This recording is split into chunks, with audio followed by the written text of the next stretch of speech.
Salamat Ginoo Lord. Lord, thank you for the goodness. Thank you for this Sunday service, oh God. Lord, we pray, Lord God, those that have come. I pray, oh God, that next Sunday, Lord, that they will give importance to Sunday, Panginoon, because Sunday is a day of rest. So we just thank you for all that you have done in our lives this week.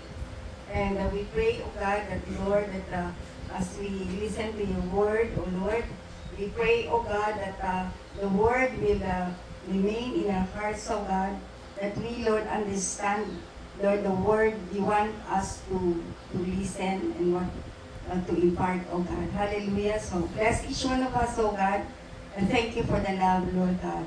We ask this in the name of Jesus. Everybody say, Amen. May buntag yun. May buntag. Ang gidkaroon ka ng laing gid ang weather, no? So, ang daghan kaayo ron magkasakit. Daghan kaayo karon na stay home. Ang uban natulog pa, kaya lami itulog. Amen. Amen. Pero praise God sa atong baby na agitiri every Sunday. Praise God for the love you've given us. Everyone, oh God, na pag Sunday, Lord God, na this is just an opportunity for us to be in the church, oh God, to listen to your word. Amen? So, ang last Sunday, ang message, ang mensahe na ko is still, stand still. Or still standing, di ba? Pero ito ngayon, ang mensahe is do delight. Delight. Gusto ka ng delight, no? Gusto ka ng delight sa Bisaya. Okay? In Psalm 37 verse 4, delight yourself in the Lord, and He will give you the desire of your heart.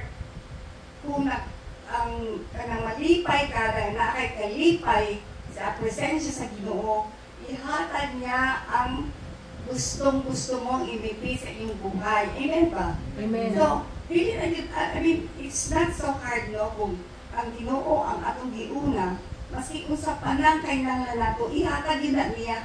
Amen? Delight yourself. So, kung naa ka sa Ginoo, malipayon din ka. Maski kung sa pakabugat imong problema, baling wala na siya. Amen? So, we are called to delight. This means to enjoy.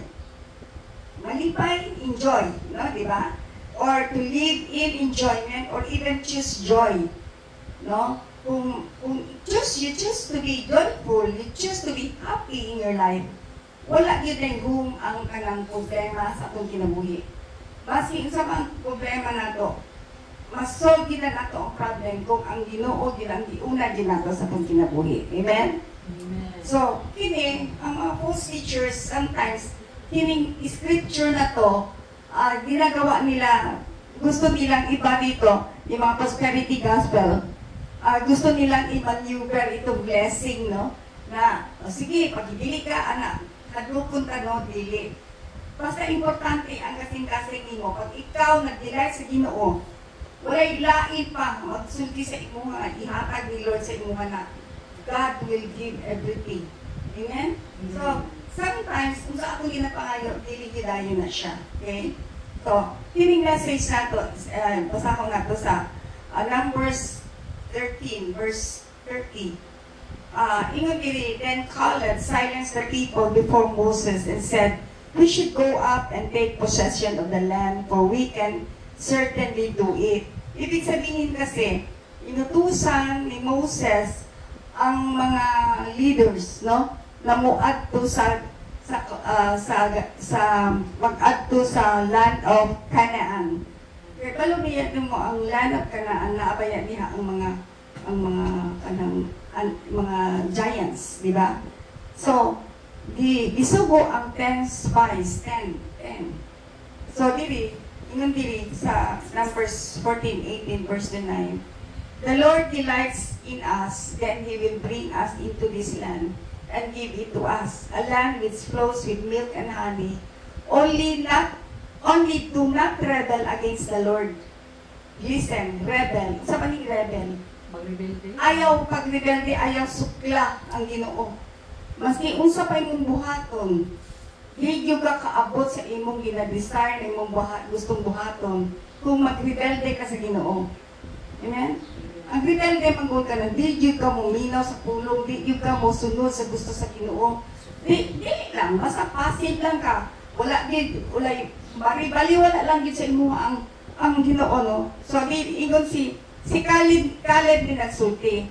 Kaya before that, sa Numbers 13, daghan kaayong mga tao dito, katong mga leaders na ipasaka dito sa Canaan.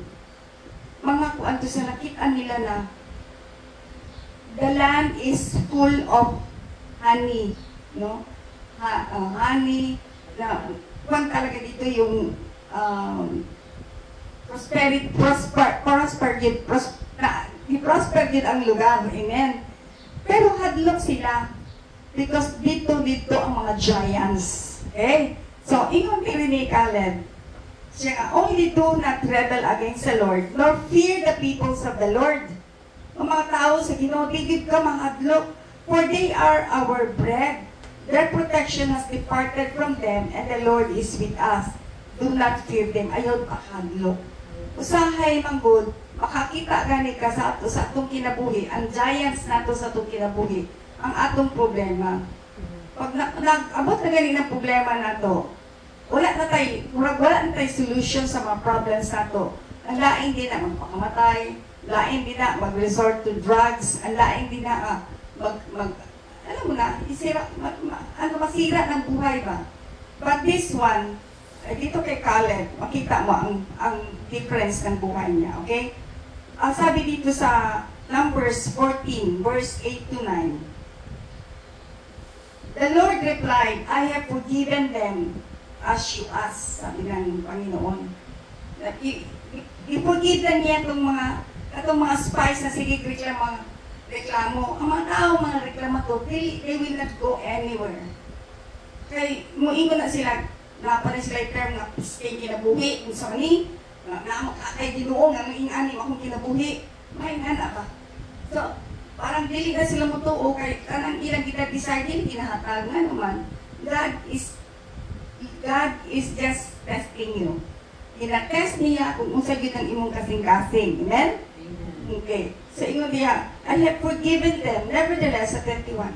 As surely as I live, and as surely as the glory of the Lord fills the whole earth, ingon siya. As long as nabuhi ko, siya nga, not one of those who saw my glory, ang glory is himaya. Not one, not even one sa iyang himaya ang mga tao makakita. My glory and the signs I performed in Egypt and in the wilderness, but who disobeyed me, instead me 10 times. Nag-disobey, by Moses. Not one of them will ever see that the land I promised on oath to their ancestors, no one has treated me with contempt, will never see it. Never see it. But because, ito yung ito yung sinabi niya, may because pa siya. My servant Caleb has a different spirit. Okay, this is kini ang story sa atong mga karakter. Kini si Caleb has a different spirit. Dili na siya negative. Positive yun na siya, na makuha kita niya. Yung siya niya,